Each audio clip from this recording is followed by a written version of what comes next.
మన నాయకురాలు మనం ఉదయం నుంచి వేచి చూసి బస్సు యాత్ర ప్రారంభానికి విచ్చేసినటువంటి పెద్దలు प्रियंका गांधी जी, आपको हम आमंत्रित करते हैं, आप आके इधर इन लोगों को संबोधित करें। अम्मा प्रियंका गांधी गारिनी మాట్లాడాల్సిందిగా హృదయపూర్వకంగా విజ్ఞప్తి చేస్తున్నా। గట్టిగా చప్పట్లతోటి ప్రియాంక గాంధీ గారికి స్వాగతం చెప్పాల్సిందిగా కోరుతా ఉన్నాను।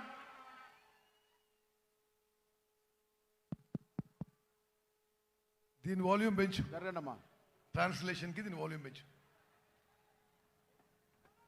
Madam.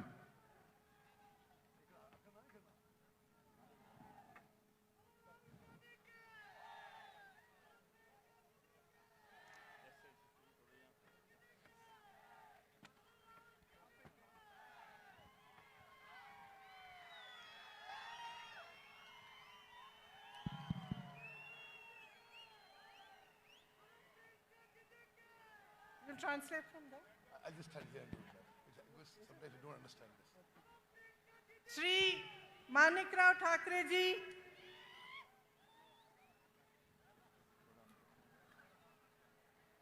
actually, Shri Rahul Gandhi ji, Shri Manikrao Thakre ji, Shri Revant Reddy ji, Shri Bhatti Vikramarka ji, Shri Uttam Reddy ji, Shri Takka ji, Shri जन्ना रेड्डी जी, श्री पूनम प्रभाकर जी, श्री अजहरुद्दीन जी, कोमटी रेड्डी वेंकट रेड्डी जी, कोडम वेरिया जी, मधु याक्षी गौड जी, श्री श्रीधर बाबू जी, श्री बलराम नायक जी, श्रीमती दीपा दास मुंशी जी और श्री जग्गा रेड्डी जी।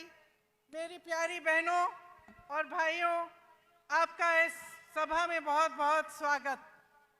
అక్కలు చెల్లెలు అన్నలు తమ్ముళ్ళు మీ అందరికీ స్వాగతం, మీ అందరికీ నమస్కారం। आज जैसे हम यहाँ उतरे तो हम रामप्पा मंदिर पे गए और मैं आपको दिल से बताना चाहती हूँ कि इतना सुंदर मंदिर मैंने अपने जीवन में नहीं देखा है।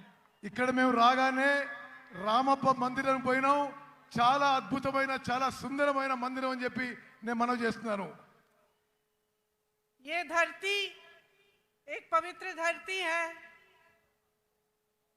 यहाँ के शहीदों ने तेलंगाना के लिए बड़े बड़े बलिदान दिए। ఇది చాలా పుణ్యభూమి, ఇక్కడ చాలా మంది తెలంగాణ రాష్ట్రం కోసం వారి జీవితాలు త్యాగం చేసుకున్నారు। न्यायप्रिय लोगों की धरती है। ఇక్కడున్న ప్రజలందరూ న్యాయం కోరుతున్నారు। वीरों की धरती है। ఇది వీరుల భూమి। ఇది वीर श्रीकांताचार्य जी को मेरा नमन। శ్రీకాంతాచారిని నేను తెలంగాణ అమరవీరుని ఈరోజు తలుచుకుంటున్నాను। इन सब योद्धाओं ने आपके लिए एक बहुत बड़ा सपना देखा था। మీరందరూ కూడా ఒక పెద్ద తెలంగాణ అనే ఒక పెద్ద స్వప్నం చూసిండ్రు। ये सपना विकास का सपना था, रोजगार का सपना था और सामाजिक न्याय का सपना था। ఈ స్వప్నం, ఈ కళ ప్రగతి గురించి, ఉద్యోగాల గురించి, సామాజిక న్యాయం గురించి మీ స్వప్నం ఉండింది। आपने इस सपने पे भरोसा किया। आपने भरोसा किया पिछले चुनाव में कि बीआरएस आपका सपना साकार करेगी और आपको अपने प्रदेश में रोजगार मिलेंगे, एक मजबूत भविष्य मिलेगा और एक सामाजिक समानता मिलेगी जिससे आप सबका विकास इकट्ठे हो पाए। మీ కలలు నిజమైతే అనుకొని సామాజిక న్యాయం జరుగుతుందని చెప్పి మీరందరూ గతంలో బీఆర్ఎస్ పార్టీని ఎన్నికల్లో నమ్మారు। आपकी उम्मीद थी कि किसानों को मजबूत बनाया जाएगा, आत्महत्याएं बंद होंगी, कि आपके जो बच्चे हैं उनका भविष्य अच्छा होगा और नौकरी करके आप अपने परिवार को मजबूत बना पाएंगे। మీ నమ్మకం, మీ విశ్వాసం ఏముండనంటే రైతుల జీవితాల్లో వెలుగు నిండుతాయి, పిల్లలకు ఉద్యోగాలు వస్తాయి, మీకు బంగారు భవిష్యత్తు వస్తుందని చెప్పి మీరు అనుకున్నారు। అందుకోసం గతంలో బీఆర్ఎస్ పార్టీకి మద్దతు పలికినరు। एक आशा थी कि बाबा साहेब अम्बेडकर जी, महात्मा फूले जी, कोमरम भीम जी जैसे महापुरुषों का जो सामाजिक न्याय का सपना था वो पूरी तरह से साकार होगा। మీరు అనుకున్నారు అంబేద్కర్ ఫూలే కొమరం భీం వారి సామాజిక న్యాయం తెలంగాణలో పూర్తి అవుతుందని చెప్పి మీరు ఆశించిండ్రు। कांग्रेस पार्टी ने ये सपना समझा क्योंकि कांग्रेस पार्टी खुद एक आंदोलन से निकली थी। కాంగ్రెస్ పార్టీ మీ కల గురించి అర్థం చేసుకున్నది। కాంగ్రెస్ పార్టీ కూడా ఆందోళన ద్వారానే పుట్టిందని చెప్పి నేను మనవి చేస్తున్నాను। कांग्रेस पार्टी का ये असूल है कि सामाजिक न्याय होना चाहिए, कि सब इकट्ठे आगे बढ़े, और इसी असूल पर स्वतंत्रता संग्राम लड़ा गया। इसीलिए कांग्रेस पार्टी ने जब देखा कि आपका ये सपना था और आप इस सपने के लिए संघर्ष कर रहे थे, इसमें अपनी पूरी शक्ति डाल रहे थे और इतने सारे लोग इस सपने के लिए बलिदान देने के लिए तैयार थे, तो कांग्रेस पार्टी ने इस सपने को समझकर तेलंगाना प्रदेश बनाने का निर्णय लिया। కాంగ్రెస్ పార్టీ స్వాతంత్ర్యం నుంచి కూడా దేశం ప్రజల యొక్క ఆకాంక్షలు గుర్తించింది। కాంగ్రెస్ పార్టీ సామాజిక న్యాయం మీద నమ్ముతుంది। కాంగ్రెస్ పార్టీ ప్రజల ఆకాంక్షలు నెరవేరుస్తుంది। మీ అందరి ఆకాంక్షలు కోరికలు నెరవేర్చడానికే కాంగ్రెస్ పార్టీ ప్రత్యేక తెలంగాణ రాష్ట్రం ఏర్పాటు చేసిందని చెప్పి మనం చేస్తున్నాను। उस समय मेरी माताजी सोनिया जी कांग्रेस की अध्यक्ष थी और इस निर्णय को लेने में एक राजनीतिक वीरता भी थी, क्योंकि वो जानती थी कि इस निर्णय को लेने से हो सकता है कि कांग्रेस की जो राजनीतिक जो यहाँ पे जो उसका स्तर है, हो सकता है कि कांग्रेस उस चुनाव को हारे जो अगला चुनाव है। మా అమ్మ సోనియా గాంధీ గారు తెలంగాణ రాష్ట్రం ఇవ్వడానికి నిర్ణయం తీసుకున్నప్పుడు కొంత రాజకీయ మూల్యం చెల్లించాల్సి వస్తుందని చెప్పి తెలిసి కూడా తెలంగాణ రాష్ట్రం ఏర్పాటు చేసిన విషయం మీకు గుర్తు చేస్తున్నాను। आजकल ज्यादातर पार्टी के नेता वही निर्णय लेते हैं जिससे उनका राजनीतिक स्वार्थ साधा जाता है, लेकिन सोनिया जी ने जब ये निर्णय लिया तो ये निर्णय आपके लिए लिया। उन्होंने ये कहा कि चाहे मेरी पार्टी तेलंगाना में न भी जीते, न भी सरकार बना पाए, तब भी ये तेलंगाना के लोगों का की ये चाहत है, कि सपना है, और इसे साकार करने के लिए उन्होंने आपकी भलाई के लिए और आपके पक्ष में ये निर्णय लिया। తెలంగాణ రాష్ట్రం ఇస్తే మూల్యం చెల్లించాల్సి వస్తుందని తెలిసినా ఈ రోజుల్లో రాజకీయ నాయకులందరూ కూడా రాజకీయ లబ్ధి కోసమే నిర్ణయాలు తీసుకుంటున్నా మా తల్లి గారు సోనియా గాంధీ గారు రాజకీయం నష్టపోయినా సరే తెలంగాణ ప్రజల ఆకాంక్ష కొరకు, తెలంగాణ ప్రజల త్యాగాలు గుర్తించి, తెలంగాణ ప్రజల కోరిక మేరకు తెలంగాణ రాష్ట్రం ఏర్పాటు చేసిన విషయం మీ అందరికీ మరోసారి మనవి చేస్తున్నాను। उनका सोच, कांग्रेस पार्टी की सोच एक छोटी सोच नहीं थी। उनका नजरिया आगे के लिए था, भविष्य के लिए था, आपकी मजबूती के लिए था। इसीलिए वो ये निर्णय ले पाई। और उन्हीं की तरह कांग्रेस पार्टी के जितने भी बड़े बड़े नेता रहे, चाहे जवाहरलाल नेहरू थे, चाहे इंदिरम्मा थी, चाहे उनके बाद मनमोहन सिंह जी थे, चाहे राहुल जी हैं, और तेलंगाना के तमाम नेता हैं, आगे की सोचते हैं और आपकी भलाई के लिए सोचते हैं। और इसी सोच के लिए, इसी सोच के जरिए आपके प्रदेश को मजबूत बताने की बात करते हैं। తాత్కాలిక ప్రయోజనాల కోసమో కొద్ది దూరం చూసి ప్రయోజనాల కోసమో సోనియా గాంధీ గారు తెలంగాణ ఇవ్వలేదు। దూరపు చూపుతో మీ భవిష్యత్తు కోసం, మీ పిల్లల భవిష్యత్తు కోసం, మీ ఆకాంక్ష మేరకు సోనియా గాంధీ గారు తెలంగాణ ఏర్పాటు చేశారు। ఏ విధంగానైతే జవహర్లాల్ నెహ్రూ గారు, ఇందిరాగాంధీ గారు, రాజీవ్ గాంధీ గారు, రాహుల్ గాంధీ గారు దూర చూపుతో దేశం మంచి కోసం, సమాజం మంచి కోసం, ప్రజల కోసం మంచి కోసం నిర్ణయాలు తీసుకుంటారో, ప్రజల ఆకాంక్ష కోసం తెలుసుకుంటారో, మా తల్లి సోనియా గాంధీ గారు కూడా తెలంగాణ రాష్ట్రం ఏర్పాటు నిర్ణయం తీసుకున్నారు. इस सोच का प्रमाण ये है कि उनके कार्यकाल में बड़ी बड़ी संस्थाएं बनी आपकी भलाई के लिए, चाहे आईआईटी, आईआईएम, एम्स, ऐसी संस्थाएं बनी, आपका विकास हुआ तो आप आगे बढ़ पाए. గత కాంగ్రెస్ పెద్దల హయాంలో పెద్ద పెద్ద సంస్థలు ఏర్పడ్డాయి. ఐఐటి కానీ ఐఐఎం కానీ ఇటువంటి అన్ని దేశానికి ఎంతో లాభం చేసిన సంస్థలు ఏర్పడ్డ విషయం కూడా నేను గుర్తు చేస్తున్నాను.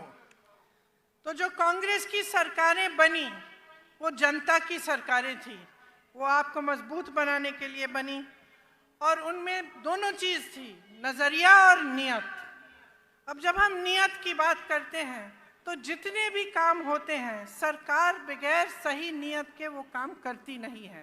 अगर सरकार की नियत ये हो कि आपको लूटना है और सिर्फ सत्ता में रहकर भ्रष्टाचार करना है तो वो भलाई के काम नहीं कर पाती.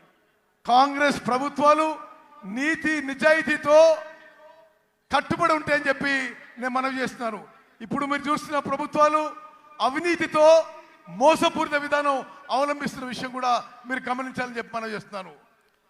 तो आज हम सब इस मंच पे खड़े हैं और आपके सामने खड़े होकर हमने ये बात कही है कि तेलंगाना के लिए कांग्रेस पार्टी ने एक रोड मैप, एक विजन बनाया है.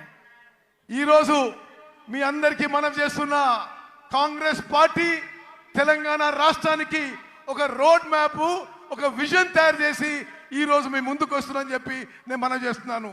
आपके लिए गारंटी लाए हैं. गारंटी क्या है? गारंटी वो चीजें हैं जो हम आज आपको बताना चाहते हैं कि हम आपके लिए करेंगे. और जितने भी कांग्रेस के प्रदेश हैं जिनमें हमने ऐसे गारंटी सामने रखे उनमें हमने वो काम अभी से शुरू कर लिया है.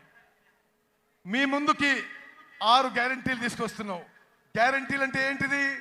మేము ప్రభుత్వంలో రాగానే తెలంగాణ ప్రజలకు ఏమేం కార్యక్రమాలు చేయబోతున్నామో మరో విషయం మీకు చెప్పాలి.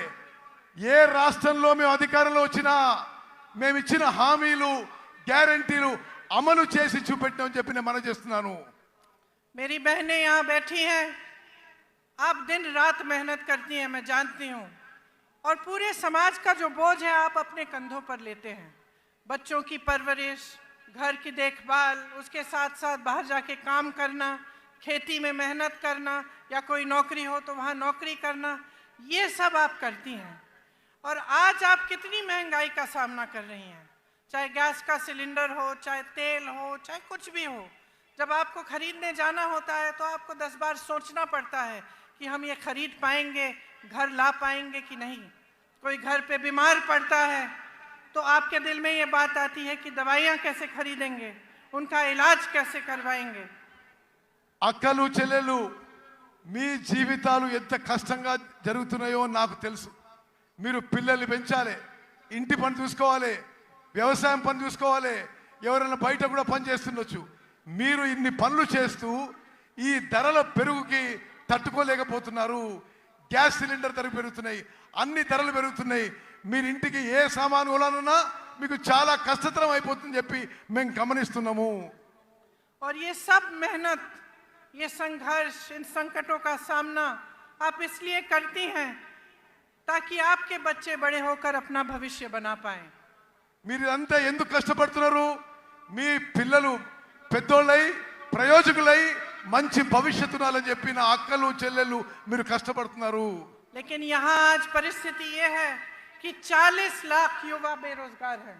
కానీ ఈరోజు తెలంగాణలో పరిస్థితి ఏంటంటే 40 లక్షల మంది మీ పిల్లలు, 40 లక్షల మంది మన పిల్లలకి నిరుద్యోగులుగా తెలంగాణలో నిలిచిపోయిన విషయాన్ని మనం చేస్తున్నాను. बीआरएस ने वादा किया था कि हर परिवार को एक नौकरी दिलवाई जाएगी. आज लाखों पद खाली हैं लेकिन नौकरियां नहीं दी गई हैं. టిఆర్ఎస్ పార్టీ ఇంటికో ఉద్యోగం చెప్పిండ్రు, ఇంటికో ఉద్యోగం. కానీ ఈరోజు లక్షల ఉద్యోగాలు ఖాళీగా ఉన్నా బీఆర్ఎస్ పార్టీ ఉద్యోగాలు నింపలేదనే విషయం మీరు గమనించాలి. और स्थिति ये है कि भर्तियों में भी भ्रष्टाचार है. एक बच्ची ने आत्महत्या की और उस पर भी सवाल उठाया गया कि उसने एप्लीकेशन ही नहीं भरा था. ये परिस्थितियां हैं कि जो संकट है, जो युवाओं का दर्द है, उसे समझने और सुलझाने के बजाय उन पर उंगलियां उठाई जाती हैं, लेकिन रोजगार नहीं दिए जाते, आपके लिए, आपके विकास के लिए काम नहीं किया जाता। ఉద్యోగాలు నింపే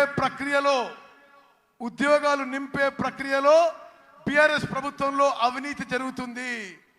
చాలా మంది యువకులు తట్టుకోలేక ఆత్మహత్య చేస్తుంటే వారి క్యారెక్టర్ మీద కూడా ఈ ప్రభుత్వం పెద్దలు ఏలెత్తి చూపుతున్నారు. ఉద్యోగాలు ఇవ్వకపోగా ఉద్యోగంలో నింపే ప్రక్రియలో ఈ టిఆర్ఎస్ ప్రభుత్వంలో అవినీతి లూటీ జరుగుతున్న విషయం నేను మనవి చేస్తున్నాను. उस्मानिया जैसी यूनिवर्सिटीज में अध्यापकों और पैसों की कमी है। एक भी नई सरकारी यूनिवर्सिटी नहीं बनाई गई। इनके पूरे कार्यकाल में आप देखेंगे तो सिर्फ प्राइवेट यूनिवर्सिटियां बनी हैं और उनमें से आधी इन्हीं के नेताओं की है, ताकि आपको फीस बड़ी बड़ी भरनी पड़े लेकिन आपके लिए सही सुविधा नहीं बने। उस्मानिया लांటి యూనివర్సిటీలో టీచింగ్ నాన్ టీచింగ్ ఫ్యాకల్టీకి రిక్రూట్మెంట్ జరగలేదు. బిఆర్ఎస్ ప్రభుత్వం వచ్చిన తర్వాత ఒక్క కొత్త గవర్నమెంట్ యూనివర్సిటీ కూడా తెరవలేదు. కేవలం ప్రైవేట్ యూనివర్సిటీస్ తెరిచి పెద్ద పెద్ద ఫీజు పెట్టి మీ పిల్లలకి మీకు ఇబ్బంది కలుగుతుంది ఈ బిఆర్ఎస్ ప్రభుత్వంలో చెప్పి మనం చేస్తున్నాను. इसलिए युवाओं के लिए हमारी जो गारंटी है उसमें हमने कहा है कि तेलंगाना आंदोलन के शहीदों के परिवार को एक सरकारी नौकरी दिलवाएंगे। उनके माता पिता या पत्नी को 25,000 रुपए मासिक पेंशन मिलेगा। 2 लाख खाली सरकारी पद हैं, उनको हम 1 साल के अंदर अंदर भरेंगे और बेरोजगार युवाओं को 4,000 रुपए प्रति माह बेरोजगारी का भत्ता मिलेगा। మేమిచ్చిన హామీలలో తెలంగాణ అమరవీరులకి పెద్ద ఎత్తున గౌరవం ఇస్తాము. తెలంగాణ నిరుద్యోగ యువతకి 4,000 రూపాయలు నిరుద్యోగ భృతి ఇస్తాము. తెలంగాణ నిరుద్యోగ యువతకి 5 లక్షల రూపాయలు ఇవ్వబోతున్నాము. తెలంగాణలో ఉన్న ఖాళీగా ఉన్న 2 లక్షల ఉద్యోగాలు ఒక సంవత్సరంలో భర్తీ చేయబోతున్న విషయం నేను మనవి చేస్తున్నాను. गल्फ देशों में रोजगार की संभावनाओं को मजबूत करने के लिए स्पेशल गल्फ सेल बनाया जाएगा।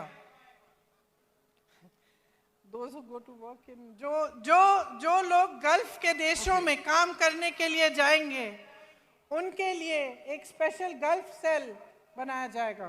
గల్ఫ్ లో పోయి మీకు తెలుసు ఉత్తర తెలంగాణలో చాలా మంది దుబాయ్ లో గల్ఫ్ లో పనిచేస్తారు. వారి కుటుంబాలను ఆదుకోవడానికి కూడా రాబోయే కాంగ్రెస్ ప్రభుత్వం ప్రత్యేక చర్యలు తీసుకుంటుంది.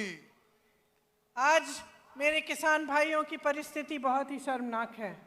चाहे पेट्रोल हो, डीजल हो, खाद हो, हर चीज पर खर्चा बढ़ गया है। आपके कर्ज बढ़ गए हैं और सरकार की तरफ से कोई मदद नहीं मिलती। ఈ రోజు రైతుల పరిస్థితి తెలంగాణలో దయనీయంగా మారింది. వ్యవసాయానికి సంబంధించి అన్ని ఇన్పుట్స్ లో పెట్రోల్, డీజిల్, సీడ్స్, లేబర్ అన్ని ధరలు పెరిగినాయి. ఈ బిఆర్ఎస్ ప్రభుత్వం రైతుల కోసం ఏమీ చేయడం లేదు. खेती से कमाना मुश्किल हो गया है और किसान परेशान और त्रस्त है। వ్యవసాయం నుంచి ఆదాయం ఈ బిఆర్ఎస్ ప్రభుత్వంలో తగ్గిపోయింది. इसीलिए हमने ये तय किया है कि हम एमएसपी को बढ़ाएंगे और इसकी हम आपको गारंटी देते हैं। అందుకోసమే రాబోయే కాంగ్రెస్ ప్రభుత్వంలో మినిమం సపోర్ట్ ప్రైస్ ఎంఎస్పి పెంచి ఇవ్వబోతున్నాం అని చెప్పి నేను మనం చేస్తున్నాను. धान के लिए 2,500 रुपए, मक्का के लिए 2,200 रुपए, सोयाबीन के लिए 4,400 रुपए, गन्ना के लिए 4,000 रुपए। అన్ని వ్యవసాయ పంటలకి ఎంఎస్పి పెంచి ఇస్తాము. వరి ధాన్యానికి 2,500, సోయాకి 2,200, షుగర్ కేన్ కి 4,000 రూపాయలు ఇవ్వబోతుందని చెప్పి నేను మనం చేస్తున్నాను. अरहर की 6,700 रुपए और कॉटन की 6,500 रुपए।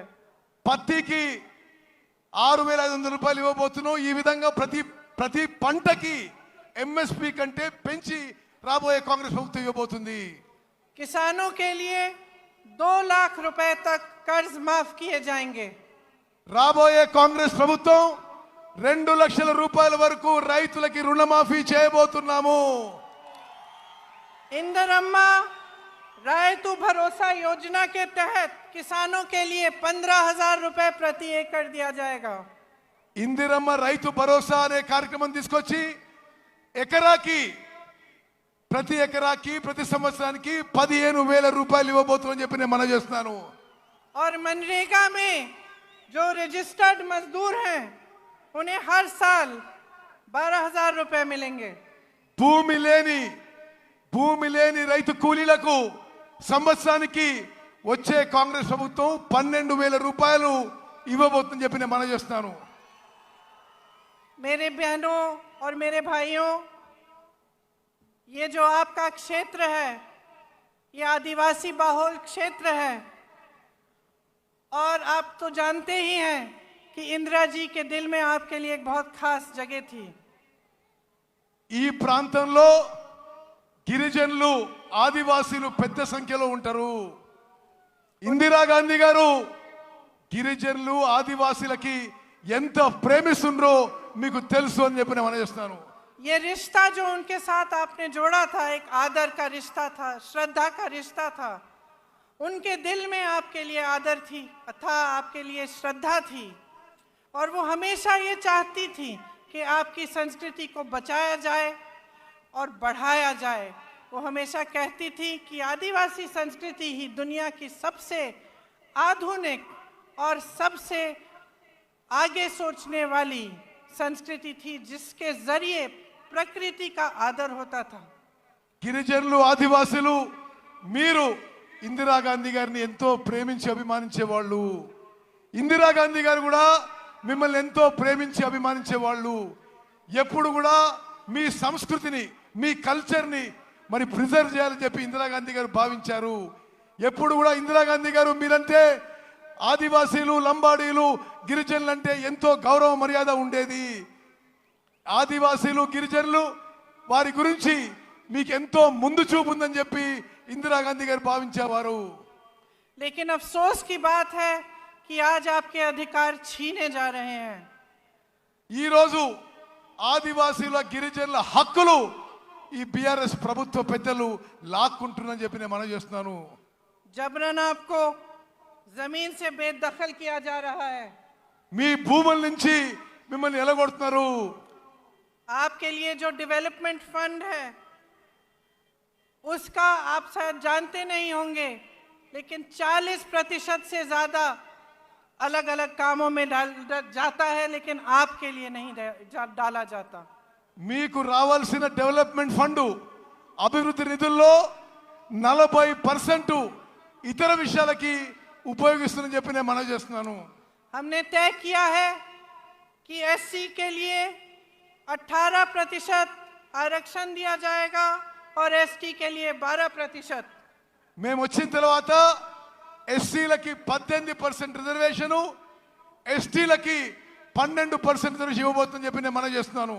अंबेडकर अभय हस्तम के तहत एससी एसटी परिवारों को 12 लाख की मदद मिलेगी.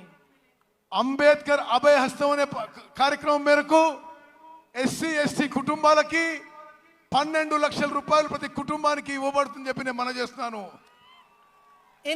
इंदिरम्मा पक्का हाउस स्कीम के तहत बेघर एससी एसटी परिवारों को घर बनाने के लिए जमीन और 6 लाख रुपए मिलेंगे. ఇందిరమ్మ ఇల్లు పథకం కింద ఎస్సీ ఎస్టీలకు ఇంటి స్థలం ఇస్తూ ప్రతి ఇంటి కింద 6 లక్షల రూపాయలు మీకు ఇవ్వబోతున్నారు. और आदिवासी ग्राम पंचायतों के लिए 25 लाख रुपए दिए जाएंगे. ప్రతి గిరిజన గ్రామ పంచాయతీ ఆదివాసీ గ్రామ పంచాయతీలకి 25 లక్షల రూపాయలు ప్రత్యేకంగా ఇవ్వబోతున్నాము. जब कांग्रेस पार्टी वन अधिकार का एक्ट लाई थी तब 8 लाख से अधिक एकड़ जमीन पर पट्टे दिए गए थे. ఈ ఫారెస్ట్ రైట్స్ యాక్ట్ కాంగ్రెస్ ప్రభుత్వం తీసుకొచ్చినప్పుడు 8 లక్షల ఎకరాలు ఫారెస్ట్ రైట్స్ యాక్ట్ కింద తెలంగాణలో కాంగ్రెస్ ప్రభుత్వం మీకు 8 లక్షల ఎకరాలు ఇవ్వడం జరిగింది. आपको याद होगा कि पोडो लैंड्स के पट्टे आपको मिले थे। పోడు ల్యాండ్స్ పోడు భూముల పట్టాలు గత కాంగ్రెస్ ప్రభుత్వం మీకు ఇచ్చింది. लेकिन बीआरएस सरकार ने ये सब बंद कर दिया। బిఆర్ఎస్ ప్రభుత్వం ఈ కార్యక్రమాన్ని పూర్తిగా నిర్వీర్యం చేసింది, ఆపేసింది. मैंने महिलाओं की बात की। मेरी बहनों, आपके लिए महालक्ष्मी योजना के तहत 2500 रुपए हर महीने दिए जाएंगे। మహాలక్ష్మి పథకం కింద నా అక్కలు చెల్లెళ్ళు మీ అందరికీ నెలకి 2500 రూపాయలు ఇవ్వబోతున్నాము. गैस सिलेंडर 500 रुपए का मिलेगा और जो लड़कियां शिक्षा प्राप्त कर रही हैं और 18 साल की उम्र से ऊपर की हैं उन्हें एक इलेक्ट्रिक स्कूटर दिया जाएगा।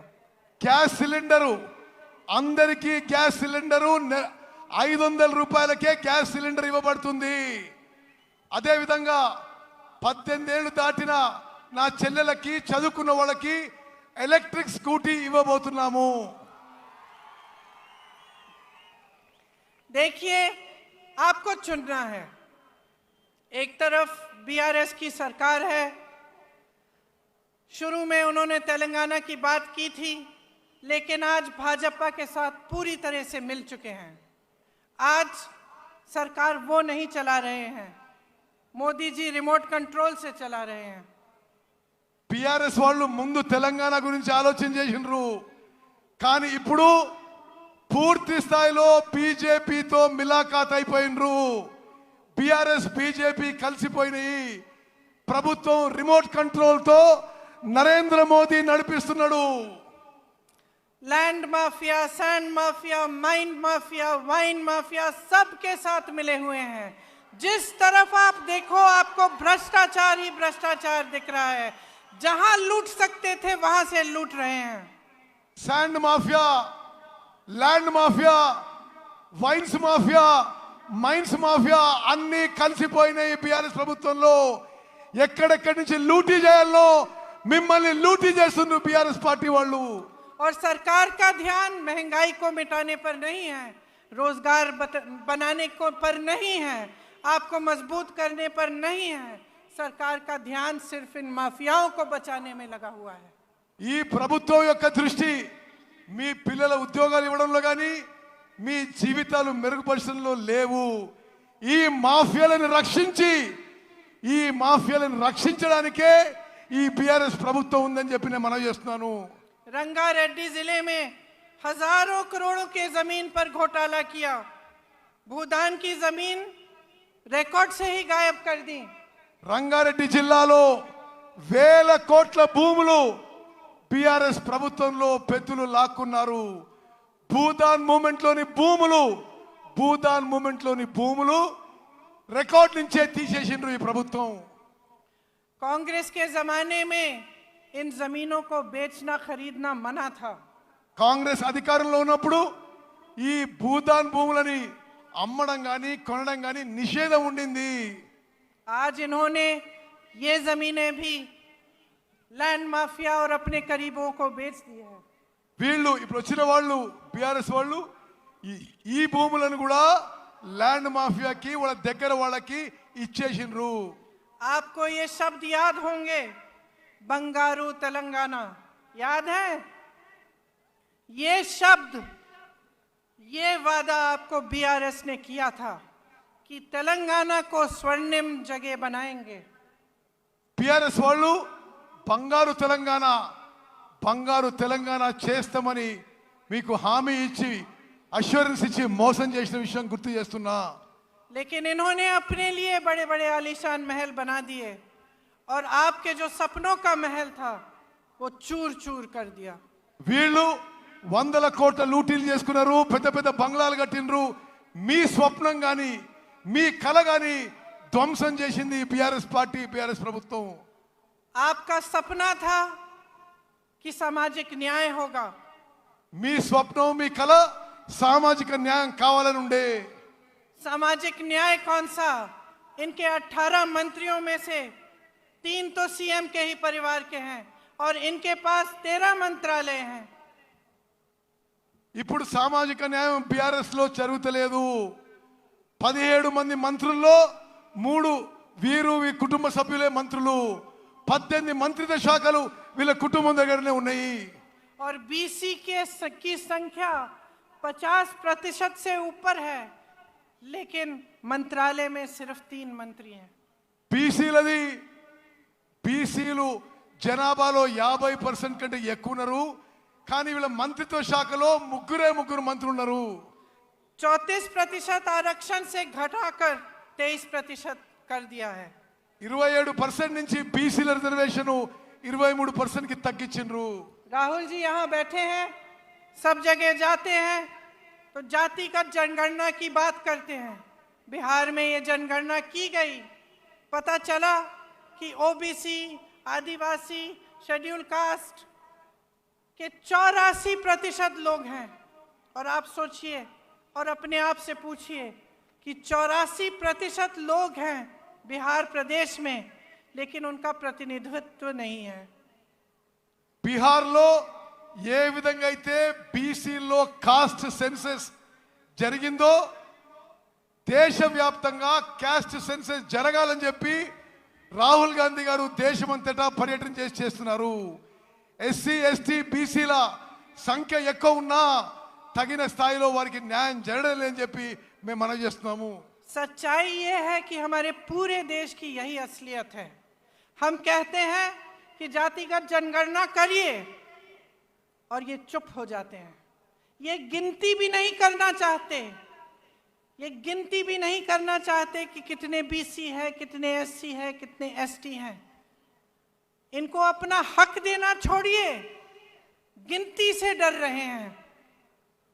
వీళ్ళు ఇప్పుడు ప్రభుత్వంలో ఉన్న వాళ్ళు కాంగ్రెస్ పార్టీ కోరుతుంది క్యాస్ట్ వైడ్ సెన్సస్ చేయాలని. నరేంద్ర మోదీ ప్రభుత్వం దీనికి నోరు మూసుకొని కూర్చుంది. వాళ్ళ హక్కులు ఇవ్వడం దూరంగా పెట్టండి, కనీసం క్యాస్ట్ వైడ్ సెన్సస్ చేయడానికి కూడా మోదీ ప్రభుత్వం ముందుకు రావడం లేదు.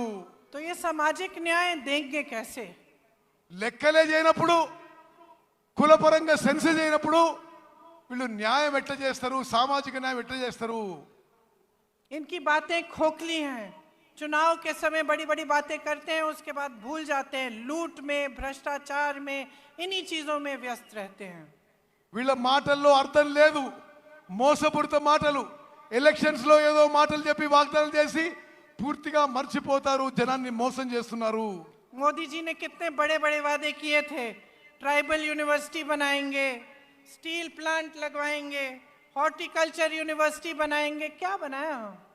మోదీ గారు పెద్ద పెద్ద మాటలు మాట్లాడిండు. ట్రైబల్ యూనివర్సిటీ పెడతా అన్నాడు, స్టీల్ ఫ్యాక్టరీ పెడతా అన్నాడు, హార్టికల్చర్ యూనివర్సిటీ పెడతా అన్నాడు. ఏది ఒక్క అంగుళం కూడా ముందుకు పోలేదు. जो बनाया वो सब अपने बड़े बड़े उद्योगपति दोस्तों को सौंप दिया. BHEL, BSNL, DMRL, HAL, railways की बात कर रहे हैं. कुछ नहीं छोड़ा. నరేంద్ర మోదీ గారు కాంగ్రెస్ పార్టీ నిర్మించిన సంస్థలని, పబ్లిక్ సెక్టర్లని, BHEL, HAL, రైల్వేస్ లో కొంత భాగం ప్రైవేట్ తన ఉద్యోగపతి దోస్తులకి, వ్యాపారవేత్తలకి ఈ దేశాన్ని అమ్మేస్తున్నాడు. 60 लाख करोड़ की कंपनियां 6 लाख करोड़ में बेच डाली. 7 లక్షల కోట్ల కంపెనీలు 6 లక్షల కోట్లు అమ్ము చేయబడుతున్నాయి. ना इन्होंने जो बनी हुई संस्थानें थी उनकी बचत, उनकी हिफाजत की, ना इन्होंने कुछ नया बनाया. सिर्फ नए नए वादे, नए नए बातें करते रहे. तो बहनों और भाइयों, मैंने बहुत लंबा बोल लिया है, लेकिन इस सब चीज़ों का, जितनी भी बातें मैंने की हैं, इनका एक ही सार है. आप समझदारी से अपना वोट दो, आप विवेक से अपना वोट दो और देखो कि आपके जीवन का क्या अनुभव है. आपके जीवन में तरक्की आई है कि नहीं? अगर नहीं आई है तो आप देखिए कि कांग्रेस के प्रदेशों के लोगों में तरक्की आई है कि नहीं. क्या कर रही है कांग्रेस? जहां जहां गारंटी दी है, क्या वो गारंटी पूरी कर रही है कि नहीं? ఇప్పుడు అధికారంలో ఉన్న వాళ్ళు కళ్ళబొల్లి మాటలు చెప్పి మిమ్మల్ని మోసం చేస్తున్నారు. మీ జీవితాల్లో ఏమైనా మార్పు వచ్చిందా తెలంగాణలో? ఇప్పుడు అధికారంలో ఉన్న వాళ్ళు ఏమీ చేయలేదు. జాగ్రత్తగా ఆలోచన చేసి ఓటేయండి. కాంగ్రెస్ పాలిత రాష్ట్రాల్లో సామాన్య ప్రజల జీవితాల్లో మెరుగు వచ్చింది. మీరు కూడా కాంగ్రెస్ పాలిత రాష్ట్రాలకు చూడండి అని చెప్పి నేను మనవి చేస్తున్నాను. और आप सबसे पहले नेता और पार्टी की नीयत देखिए. आप देखिए कि आपका अनुभव क्या रहा है कि बीआरएस ने बीजेपी से मिलकर कितना भ्रष्टाचार किया है आपके साथ, आपके प्रदेश में, और आपके विकास के लिए कुछ नहीं किया. మీరు నాయకులు పార్టీల వ్యక్తిత్వము క్యారెక్టర్ చూడండి. పిఆర్ఎస్ పార్టీలు అందరూ దోపిడీ చేసుకుంటున్నారు. పిఆర్ఎస్ బీజేపీ కలిసి ఈ రాష్ట్రాన్ని లూటీ చేసుకుంటారని చెప్పి నేను మనవి చేస్తున్నాను. तो जैसे मैंने कहा, इन सब बातों का सार यही है कि ये वोट जो इस चुनाव में आप डालने जा रहे हैं, ये आपके पक्ष में जाना चाहिए. ये वोट, मेरी बहनें आप यहाँ बैठी हैं, आपके बच्चों के भविष्य को बनाने के लिए जाना चाहिए. मेरे भाई आप सब यहाँ हैं, आपको रोजगार मिलना चाहिए, आप विकसित हो, आप फूले फले और आपका भविष्य अच्छा हो, इसलिए आपका वोट जाना चाहिए. అక్కలు చెల్లెళ్ళు, మీ పిల్లల భవిష్యత్తు, మీ పిల్లల ఉద్యోగాల కోసం ఈసారి మీరు ఓటేయండి. అన్నలు తమ్ముళ్ళు, మీ భవిష్యత్తు కోసం, మీ ఉద్యోగాల కోసం, మెరుగైన జీవితం కోసం ఓటేయాలని చెప్పి నేను మనవి చేస్తున్నాను. तो सोच समझ के अपना वोट डालिए. आप जानते हैं कि यहाँ के उम्मीदवार सीतक्का जी और सत्यनारायण बोपापल्ली जी हैं.